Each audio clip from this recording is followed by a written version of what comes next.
Hello everybody, welcome back once again to the Lost Odyssey walkthrough. So we have just entered the Black Cave. So yeah, let's keep going.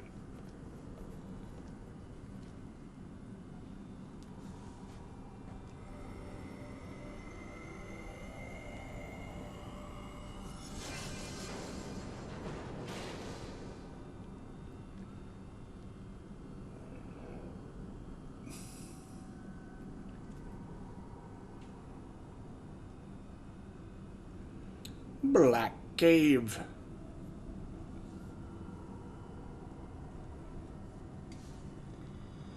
Okay, I see a treasure chest already.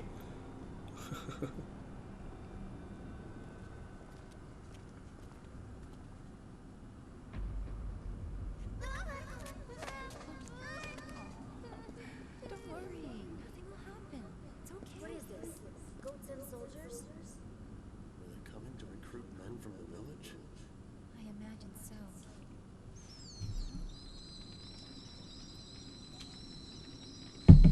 Hey, wait. I thought you said the cave here is bigger alone if you footsteps. Right? They were supposed to be. Something's not right here. I sense something terribly ominous. Stay alert.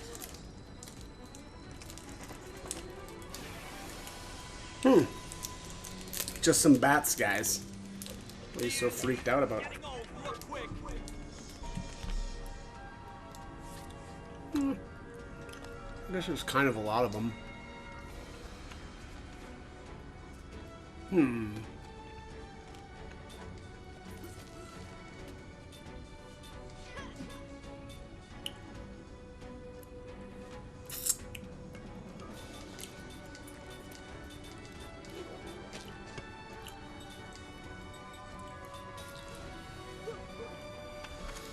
Whoops, wasn't paying attention there. Actually need to do stuff? Wait, what?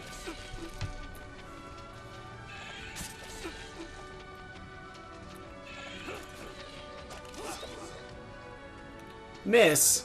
Come on, guy.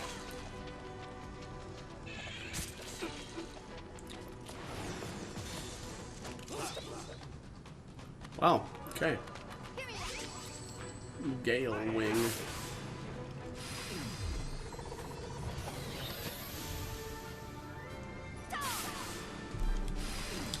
Ba-dum-bum. I'm annoyed. I keep taking off my treasure glasses, and I don't know why.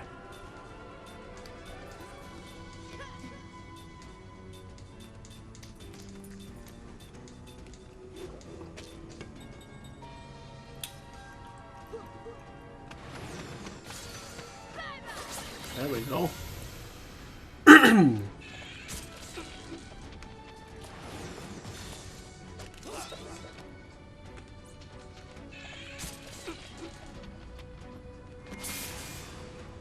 Oh boy. Okay.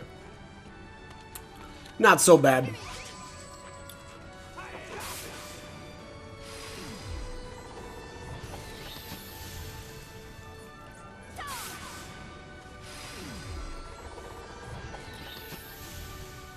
Eat it.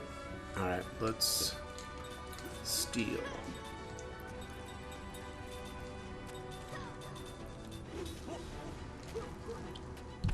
Bum, bum, ba-dum, bum.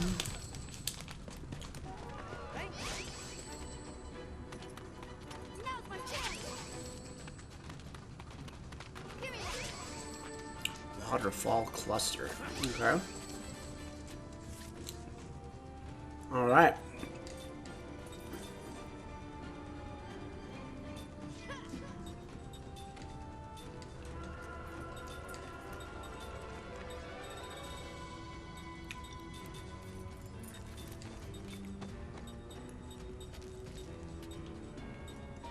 Alright, we're gonna seal this guy. Hopefully this actually goes off before his cast. And it's not going to. Oh, alright. I guess that works too.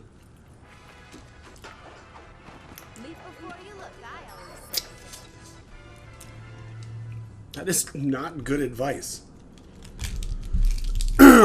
Seth. Alright, who said they wouldn't attack? Because it wasn't me! Some mysterious power was driving them, making them attack us. Didn't you feel it? But why? It must be magic energy. You mean Gangora? Not necessarily. Couldn't it be that this world's natural magic energy is having some kind of effect? Okay. I don't know what you just said, little boy. Oh, this is a dead end. Drat. Alright. Don't let him get away!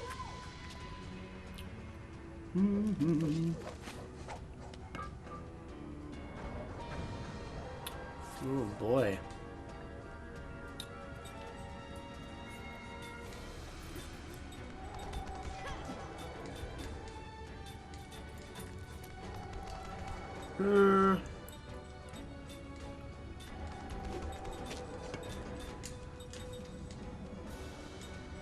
Whoops, what's going on here?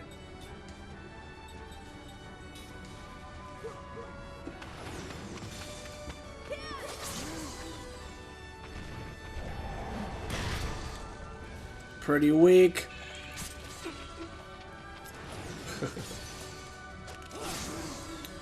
The benefits of being wildly over-leveled.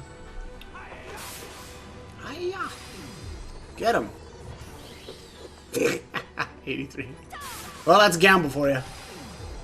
Sometimes cool, sometimes not so cool.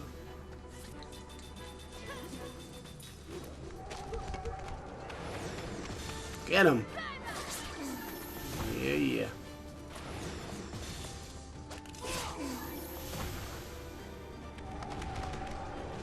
Power Crush. That looks pretty cool. Frontier Ciderite. Is that the same thing that we were stealing from the, what the heck were those things? Like, ghost armor things? Alright, Jansen leveled. Alright. Okay, Thief's Bracelet. Why do I have, wait, what? Why do I have a Thief's Bracelet equipped on him? That's dumb. I probably meant to have the treasure glasses on him. That's kind of funny, though.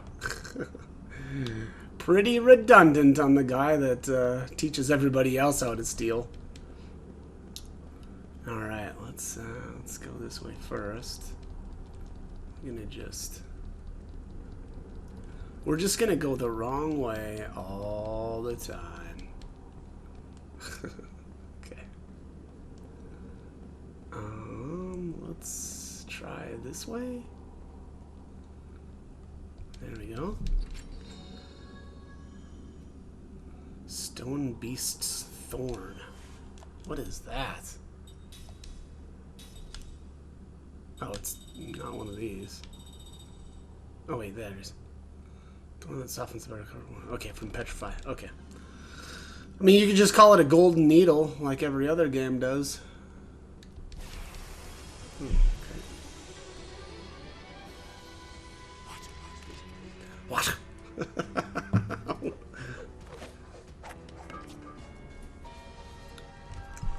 Look at this guy. Look at this guy. He's all excited. Alright. Gale Wing, Frontier Ciderite, Seed of Terror, Wing, Waterfall Cluster. Yeah, I think that guy is worth stealing from.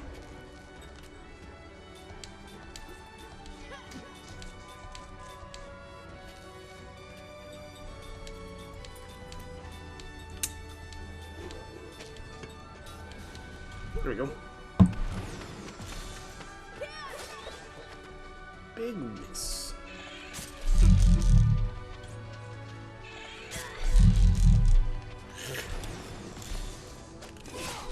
There we go. Whee! No, don't fail.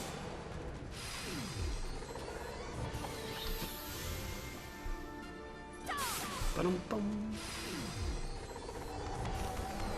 Oh, big gamble. That, my friends, is when a gamble that's paid off.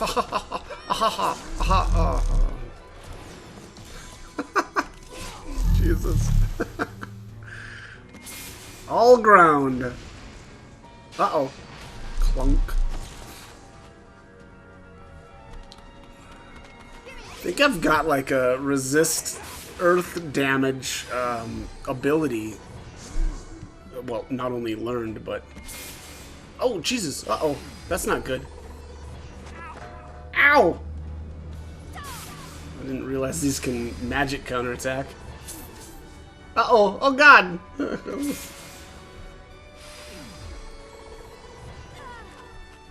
Okay. Well, I got kind of lucky, I guess. And yes, I'm going to continue to use Gamble. Yeah, for sure. Well, definitely use your physical attackers to take those guys out.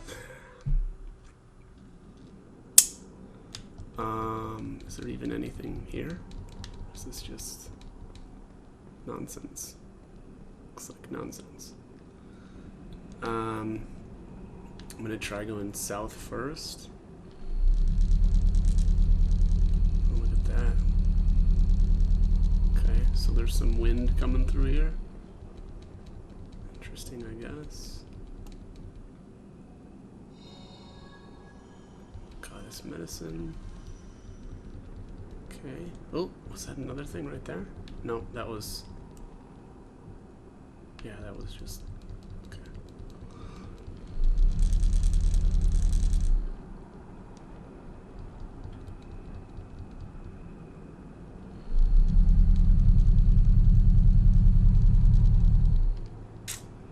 Okay.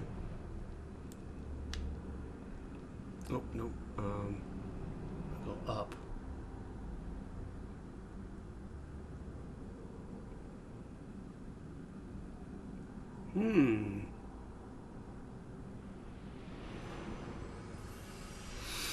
Kime recalls a memory that was locked deep within his heart.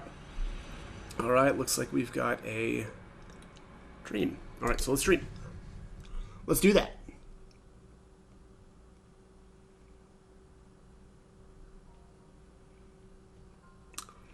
The tragedy of the Butcher General. Everyone knows this general as the Butcher. He is strong in battle, a skilled tactician. He has mastered the techniques of turning the specifics of topography and timing to his advantage, and he is outstanding above all in the skills of an individual warrior. Victory on the battlefield, however, does not lead straight to butchery. Many generals have been nicknamed for their military prowess. The victorious, the indomitable, the invincible, but only one is known as the Butcher. Do you know why that is, Kime? The general asks, as he gloats over the vast mountain of corpses. Kime does not reply. He entered the fray as a mercenary, but his exploits far outclassed those of the regular troops. For the general to call a man into his presence and speak to him face to face is apparently an honor beyond even most officers' wild dreams. Not just from winning battles, the general goes on. That would be too simple. Just kill the enemy general. Take the big one's head and the battle is over, right? Kime nods in silence. That is how this battle should have ended instead of continuing for 3 days. The enemy general proposed a surrender on the first day.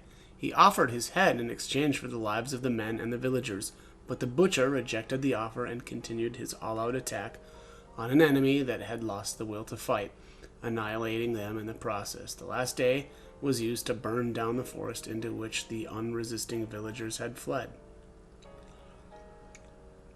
The real battle doesn't end when you raise the victory song on the battlefield. If even one person survives, the seed of hatred lives on. I'm talking about the desire for revenge. Nothing good can come from leaving that behind. You must cut the cause of future troubles at the root. This is why the troops under the general's command killed the young men of the village after they went or were through exterminating the enemy troops. They also killed the unarmed old people. They killed mothers fleeing with children in their arms. They killed the children they stripped from those mothers' corpses. Do you think me cruel, Kime? I do, Kime answered, nodding. The officer gathered around them went pale, but the butcher himself smiled magnanimously and went on. You didn't do any of those things, I gather. My job is to kill soldiers on the battlefield. My contract doesn't call for anything else. And I'm saying that that is a foolish line of thinking. The soldiers you killed have brothers and children. Do you plan to go on living in fear of their revenge? That is sheer stupidity. If you wipe out the entire family, you can live without such worries, you see. The general laughs uproariously, and the surrounding officers all smile in response. Kime, however, his expression unchanged, starts to walk away. Where are you going, Kime? We are through talking, aren't we? My contract has ended. Never mind that. Just wait. When the general says this, several soldiers stand to block Kime's way. Listen, Kime. I've had reports of your performance from the front lines. What do you say to fighting under me from now on? You can exploit your martial talents to the full. I'm not interested. What's that? I will never draw my sword on an unarmed opponent. The butcher is momentarily taken aback, the shock written clearly on his face. You still don't understand, do you? You should try reading a little history. You'll find that hatred only breeds more hatred. This is what inevitably brings down even the most prosperous nations and powers, which is why I make absolutely sure to sever it at the root. If you ask me, General, war and butchery are two different things. What are you? The same goes for valor and brutality. You, a lowly mercenary, dare to lecture me? Let me tell you something about hatred too, General. It doesn't evaporate from cutting off a life.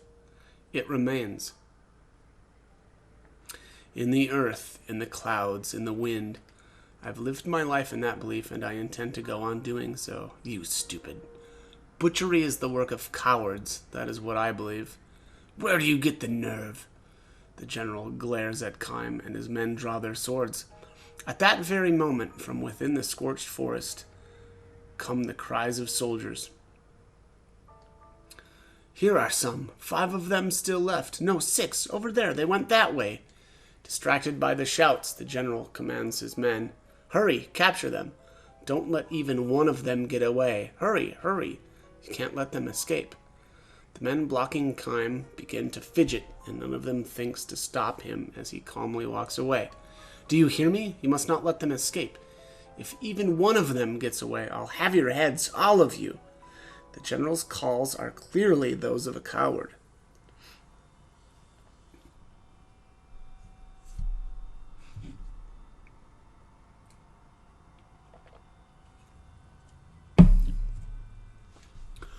The butcher presided over many battles after that, and he burned countless villages to the ground, butchering all of their inhabitants. Then one night, something happened. The general felt a strange itching sensation at the back of his hand. It was different from an ordinary insect bite or skin eruption. It was deeper down and felt like a kind of squirming. This is odd. He clawed at his skin, but the itch would not subside. It was very strange. There was no redness or swelling or sign of rash. Maybe I touched a poisonous moth. The general had burnt yet another village to the ground that day, surrounded by beautiful countryside. The village in times of peace had been extolled as the flowering hamlet. In keeping with the name, the villagers poured their energies into cultivating flowers of many hues, and the ones in full bloom in this particular season had the color of the setting sun. Indeed, the entire village looked as if it had been dyed the color of a beautiful afterglow. This was the village that the general burned down with the flames far redder than any sunset. The villagers who ran in circles begging for their lives, he killed one at a time. Far redder than the sunset, far redder than the flames, was the blood that soaked into the earth. But that is how it always is. I didn't do anything special today. Shaking the hand that refused to stop itching, the general took a swallow of liquor. And in that moment it happened. Tearing through the thin skin of the back of his hand, a number of small, grain-like things emerged from within. No blood flowed, no pain accompanied them, exactly the way plants sprout from the earth. No, the things that covered over the back of his hand before his eyes were unmistakably plant sprouts. Horrified, the general took a razor to the back of his hand and tried to shave the things off. When the blade came in contact with them, however, they gave off sounds like human moans, sounds exactly like the moans of a human being dying in agony as his entire body is slashed by swords, or like the moans of a person who is being burned alive. "Shut up! Damn you! Shut up, you hellish!" Holding the razor in one hand to shave the other, he could not cover his ears. His body was soaked in a greasy sweat by the time he succeeded in shaving the horrible things from the back of his hand. To salve his own anger, he shouted for the men who were supposed to be guarding him. "Where the hell have you been, sir? You should have come running when you heard unusual voices coming from my tent. That is your job as guards." The guards gave each other puzzled looks, and the first replied hesitantly to the general. "Forgive me, sir, we were standing just outside the entrance, but we never heard any such..." The general glared at his guards, enraged, but after struggling to keep his welling anger in check, he shouted, "Never mind then, get out." He was too upset to waste time on subordinates. Almost immediately, the itching attacked the back of his hand again, but this time it was not limited to his hand. His flanks, his shoulders, his buttocks, behind the knees, his whole body started to itch. Alone again, the general tore off his nightclothes and inspected his entire body in the moonlight seeping through the roof of the tent. The things were sprouting from everywhere now, and some even had leaves beginning to grow on them. The general raised a soundless scream and began wildly attacking the growths wherever he could reach them. Each one he cut from his body released a horrible moan. Horrible, horrible, horrible. His bedsheets turned green before his eyes, and soon the numberless sprouts were transformed into numberless human corpses. They covered not only his bed, but the whole earth before they melted into the darkness of night and vanished. One sleepless night followed another in endless succession. The horrible things kept sprouting from his skin, however much he cut them off. Ointments had no effect. He tried taking every poison-quelling tablet he could get his hands on, but nothing worked. He could not speak of this to his subordinates. His cowardice had earned him the name of the Butcher, and that same cowardice is what turned the general into a lonely, isolated man. He had no one he could tell about this. Each night the general would wage his lonely battle, though perhaps it could not be called a battle precisely. The things merely sprouted from his body and put up no resistance. When he took the razor to them, they would simply moan and fall away. What the general was enraged in on his own was less a battle than a lonely butchery. Several more nights went by. The sprouting continued with undiminished force. The single fortunate aspect, perhaps, was that the things only sprouted in places on his body where the general could reach with his razor. This could well have been a curse, however. The general had no choice but to go on shaving the things precisely because he could reach them, precisely because he was able to perform the butchery by himself. He could not call for help. His lonely butchery continued. His sleepless nights continued. The general's flesh wasted away. "Why is this happening?" the general asked himself. "Why did this have to happen to me? This is a time of war. I am here on the battlefield. I have to kill the enemy in order to survive. In order to give myself future peace of mind, I have to kill them all, both armed and unarmed." It is simple common sense, the general all but spit out the words. "All I have done is the sensible thing in the most sensible way." This night, again, the sprouts emerged from his body. This night, again, the general had to shave them off. Again, the countless moans. Again, the countless bodies. Again, he heard the cock crow to announce the end of night. Again, the general passed the night without the comfort of sleep. The general's body, once superbly conditioned on the battlefield, withered away before his own eyes. But more than his body, his mind became unstable. He spent his days sprawled on his bed. Eyes open or closed, he would see images of his past scenes of butchery. Now he began to recall the words of a skilled but insolent mercenary. Hatred doesn't evaporate from cutting off a life. It remains in the earth, in the clouds, in the wind. The general wanted to see that man again, to see him and ask him again. Have I been wrong all these years? The man himself, a man of few words, would probably not answer his question. Still, the general wanted to see him again. That mercenary, that Kime fellow. The sun went down, the night gradually deepened. As always, the itching starting and the plants began to sprout. But the general, grasping the razor in fingers that now looked like withered branches, no longer had the strength to shave them off. His back began to itch. This was the first time the things had sprouted someplace beyond his reach, as if they had been waiting for this opportune moment. Sprawled on his bed, the general let the razor drop from his hand. Enough. I don't care anymore. The sprouts kept growing, creeping over him, and before long, they had covered him completely. At that point, his back split open, and an unusually large sprout emerged. By dawn, the sprout had fully matured, and before the cock crowed, it produced a single blossom, the color of an evening afterglow.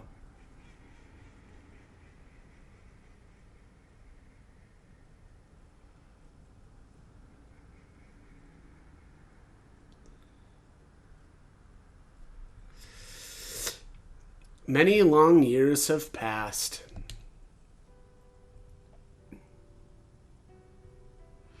Visiting the old battlefield, Kime finds a flower garden there. Blooming in profusion are flowers of clearly different shape and color than the ones along its border. Beside the garden stands a stone monument inscribed with the garden's history. In this place, a great general met his end. He was known as the Butcher. He died suddenly one night, and from his body grew many flowering plants. These were evening flowers, a blossom unique to a village the general had burnt to the ground. An ancient legend tells us that when the seeds of the evening flower lodge in the bodies of those who nourish hatred in their hearts, and the roots of the plant feed the flowers with the person's flesh. The garden's flowers, the color of the setting sun, sway in a gentle breeze. Kime stands there for a time, gazing at the countless flowers given birth by hatred, before walking on in silence. It is said that in the very center of the garden lies a disintegrating suit of armor, but no one has ever found it. End. Well, that one is disturbing and interesting.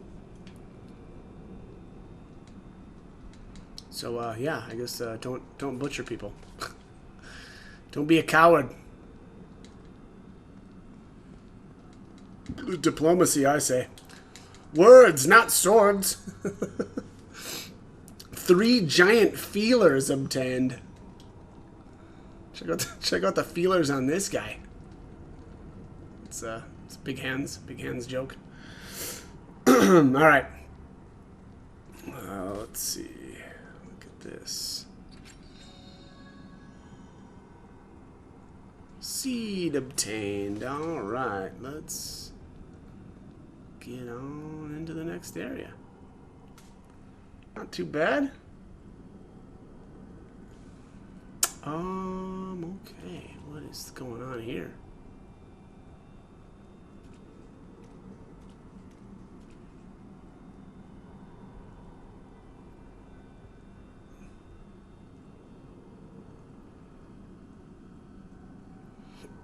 What is that thing? It's all lit up.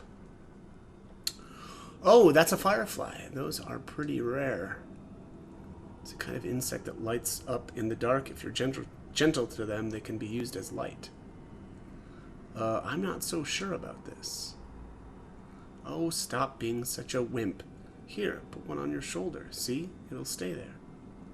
The cave like this, you never know where the pitfalls might be. It could be pretty dangerous, so we need to protect our light sources. Okay, very interesting. Let's, oh, this looks like a dead end. Yep, that is interesting.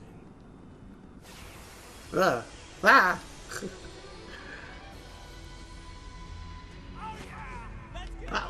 Oh yeah! Let's get it on! Oh man, this guy. Alright, let's get these sorcerers down. Campbell, the flyer.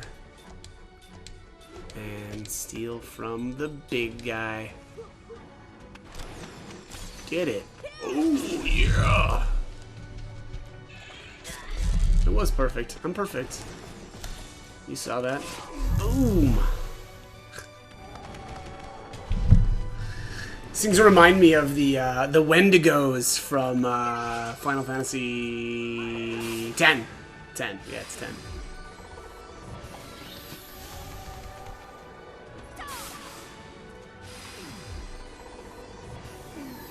Boom. Nighty night. Bum, bum.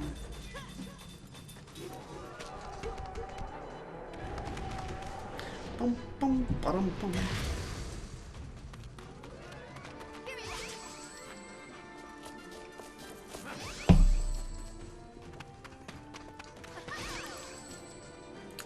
Fail, fail, fail. So much failure. Well, Jensen probably should be healed here.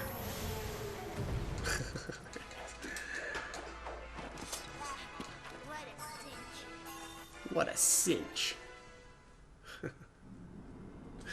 Alright. Kaim learned anti-terror, which means... let's equip him with something else.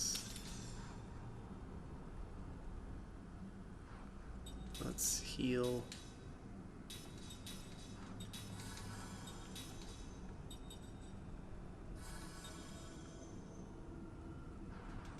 Looks good enough.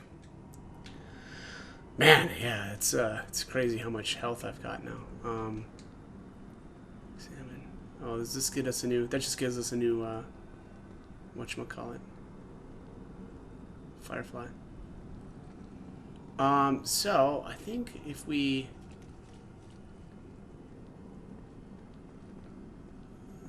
Let's go this way.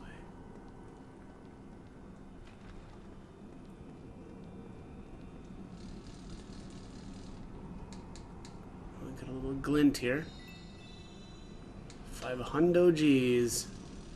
Oh, did that blow away our Firefly? Sure looks like it, huh? Why does it look like I can go?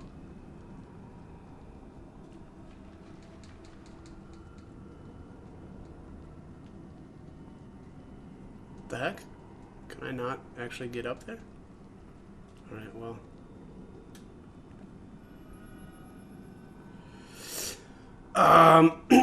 Excuse me.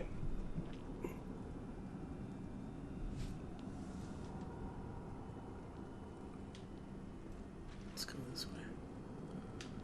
Boom, ba-dum, boom. Yeah, why does it look like I can climb up here, but I can't? Like, are you just screwing with me? Yeah.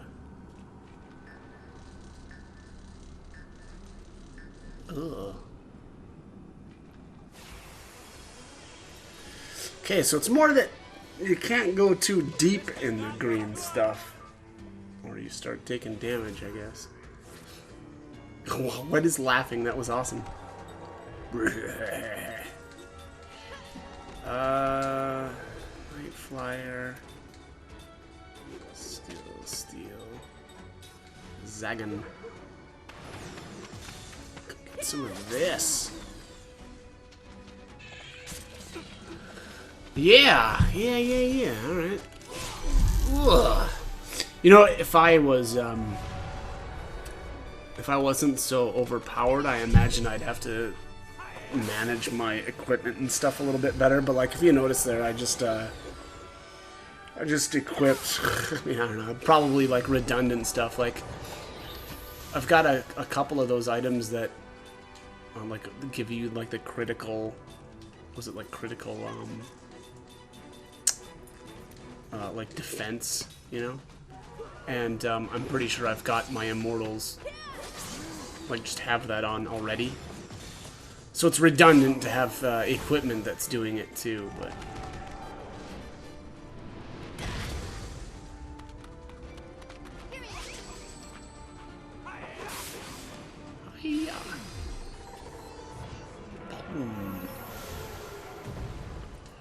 Yep, I can tell that gamble spell is going to be getting a lot of use. Part of it's just also laziness too, right? Like I don't want to be constantly micromanaging my my spells and stuff. Power drink. Okay. Okay, can we get our... Oh, no, we lost our firefly. Let's see here.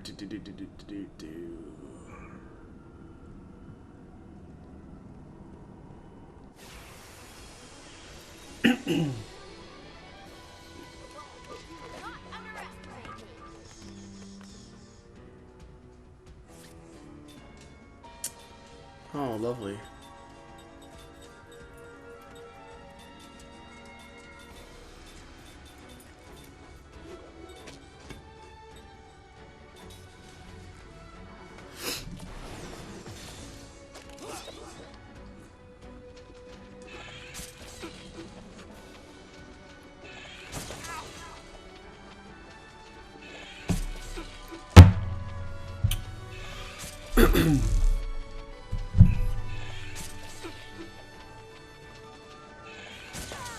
Plunk.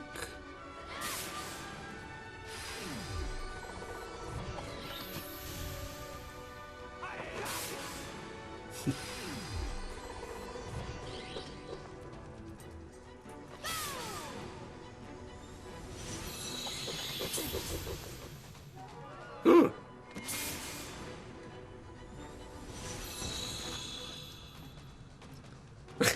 We blinded each other. Ba-dum-bum. Boy.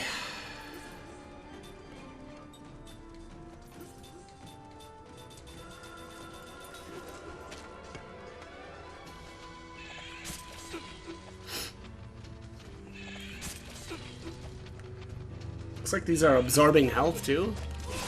Ugh. Oh, a counter. Eat it.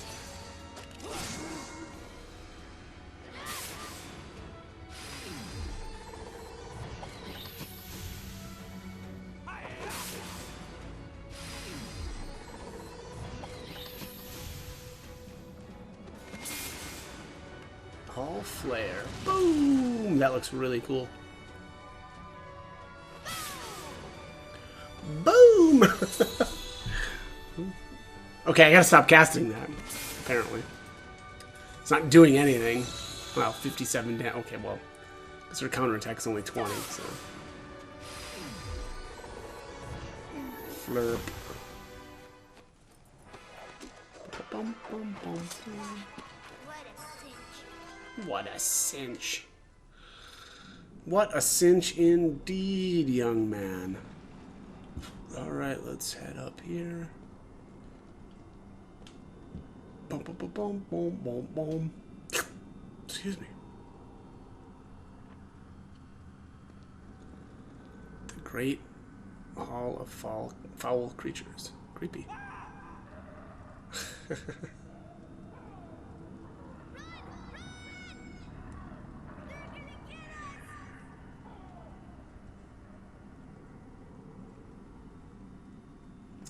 They're gonna get us. I don't think so.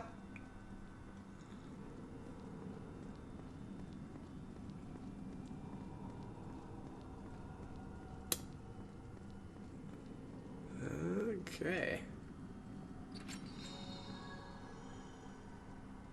Scroll of Dissection. Inflicts damage to the enemy front row and reduces enemy GC. Cut down. That sounds really cool. Cut them down. Okay.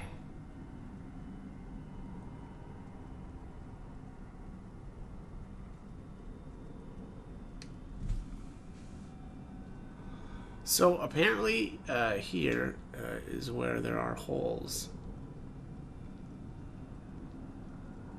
in the ground and you can fall through. Oh yeah, look at that.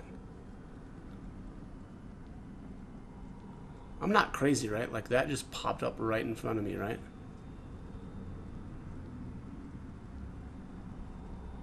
Yeah, look at that.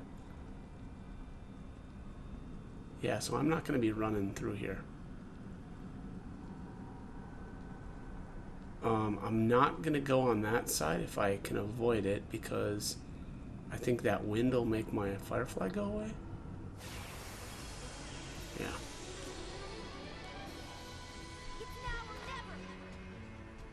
It's now or never.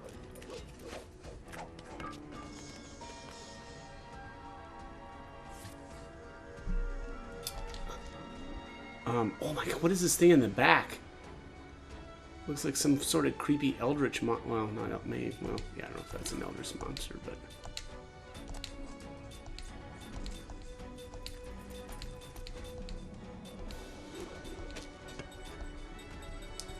Ida. Guardian ore. Yeah, I want that for sure. Give me that. Crack.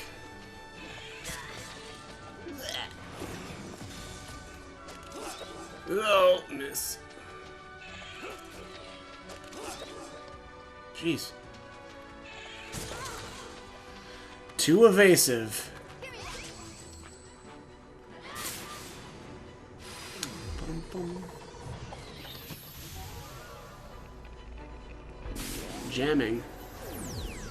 No, don't jam me. I forget what that does already. Doo-doo-doo.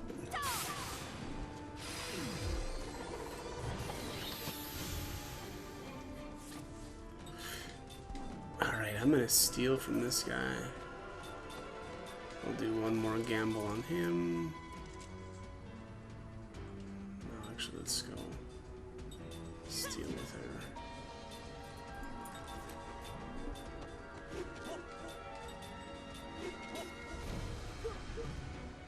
Oh, she can't target because she's dizzy? Oh yeah, and she stole from the other thing. Funny.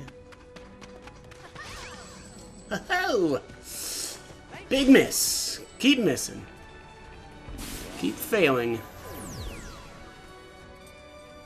Oh yeah, that pushed, and so that pushed his spell back a turn. Steal.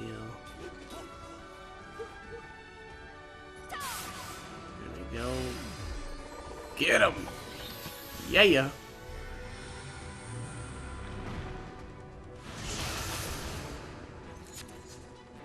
Uh-oh, that's not good. Alright, we gotta kill this guy. Well, that sucks. Oh, there we go. Alright, attack, spell.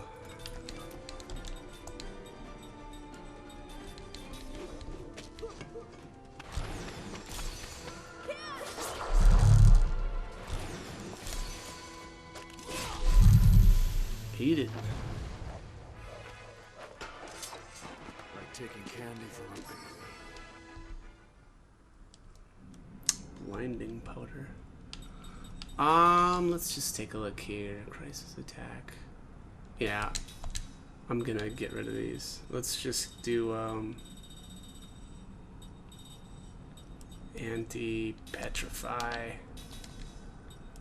on both of these. Immortals, because I'm never using crisis attack boost anyway.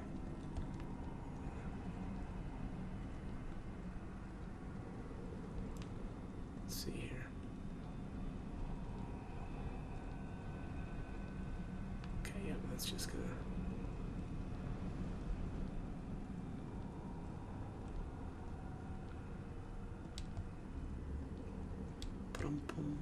Well, I suppose it doesn't really matter, right? Can probably kind of run through here because there's not going to be any holes if there's only one route, right? Okay, well, alright, what have we got here? We've got a little bit of a...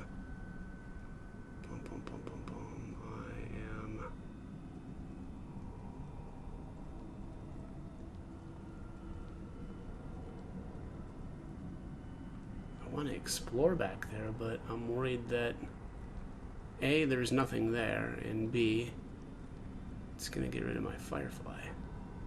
Oh shit. Jesus.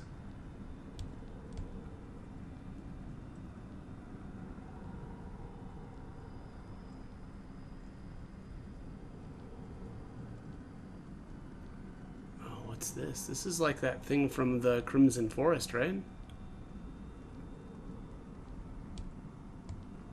What's this all about? I must not be able to do anything with this yet. Crap.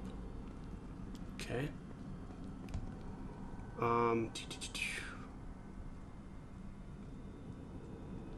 Okay, well. Yeah, we need to go. Dang it.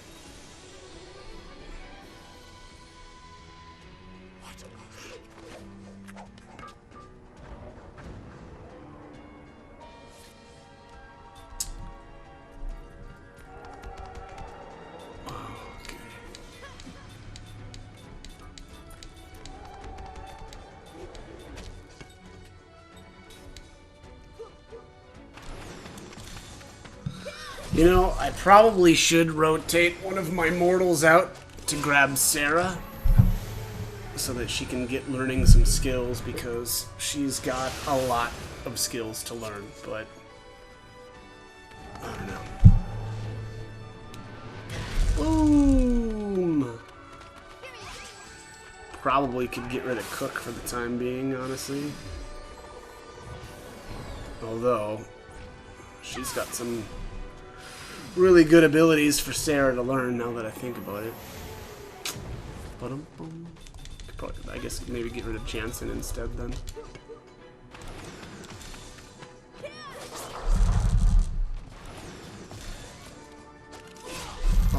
I'll do that off screen. The next save point, I'll rotate her in and get all of her skills figured out and stuff.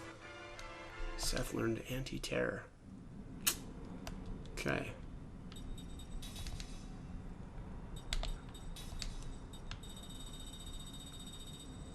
Okay.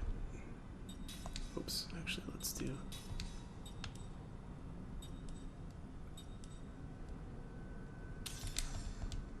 Oh, nope, nope, nope, nope, nope. She doesn't need that. Let's do the Lucky Clover. Oh, I lost my Firefly anyway, it looks like. Yeah, that's what I thought. Alright.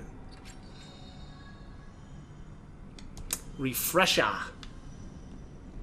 Okay. Well, now we have to find a new Firefly, right?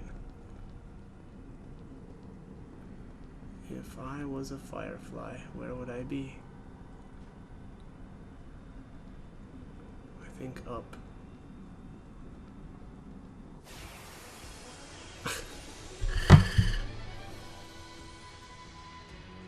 Let's see, how are we looking? Time here. Oh, we are way over on time. What the heck happened? Wow. Okay. I'm gonna run.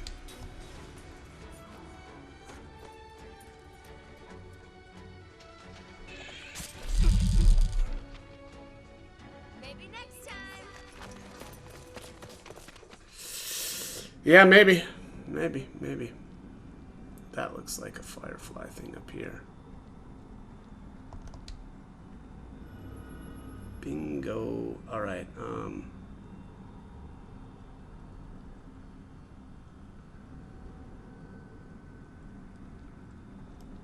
oh,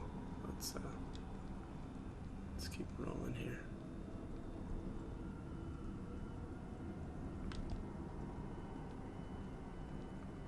Okay. Oh, take that. Take that, you jerks.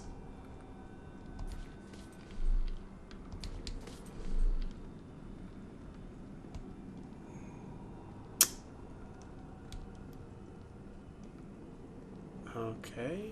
Is this where we were at before? I feel like it was. Yeah, right? Yeah. So I'm gonna head back here. Oh, fuck. I thought there was a safe spot in this room. It must be in the previous room?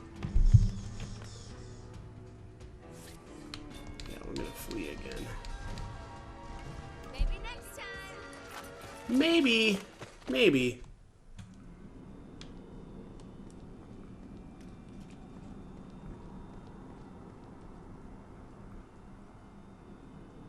Oh, Jesus. Okay. No, we're... Alright, there's no reason for me to be going all the way back here. I just need to end this. I just need to cut this one here. So, alright, as always, I hope the guide was helpful and hope you join me for more videos. Thank you for watching.